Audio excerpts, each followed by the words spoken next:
કોંગ્રેસ કાર્યાલયની બહાર ઘર્ષણના કેસને લઈને સમાચાર મળી રહ્યા છે।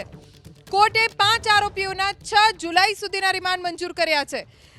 ગઈકાલે મંગળવારે કોંગ્રેસ કાર્યાલય રાજીવ ગાંધી ભવનની બહાર ઘર્ષણ થયું હતું।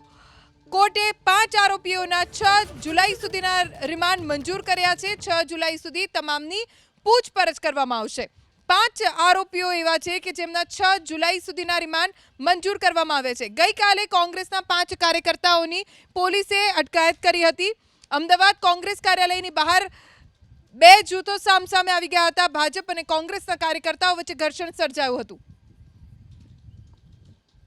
કોંગ્રેસ ભવન ખાતે ભાજપ દ્વારા દેખાવ કરવાનો જે કાર્યક્રમ હતો એમાં ઘર્ષણ થતાં 5 આરોપીઓને પકડવામાં આવેલા અને જેમાં 7 દિવસના રિમાન્ડની પોલીસે માંગણી કરી। માંગણીના કારણોમાં પોલીસે એવું દર્શાવ્યું કે આ એક તો હથિયાર કબજે કરવાના છે, સૌથી મહત્વનો મુદ્દો એ હતો। બીજો કે રથયાત્રા આવે છે, કોણ કોણ આમાં સામેલ છે, કંઈ કાવતરું છે, એ બધા કારણોસર 7 દિવસના રિમાન્ડની માંગણી કરી। જેમાં મેં આજે દલીલો કરતાં કોર્ટને આખી એફઆઈઆર વાંચીને બતાવી।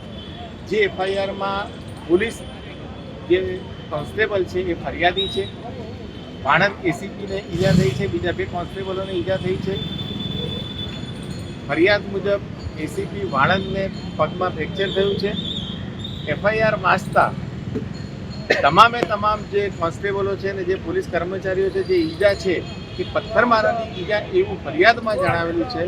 જે મેં નામદાર કોર્ટને પણ જણાવ્યું કે સાહેબ આમાં ક્યાં રિકવરી કે ડિસ્કવરીનો પ્રશ્ન છે।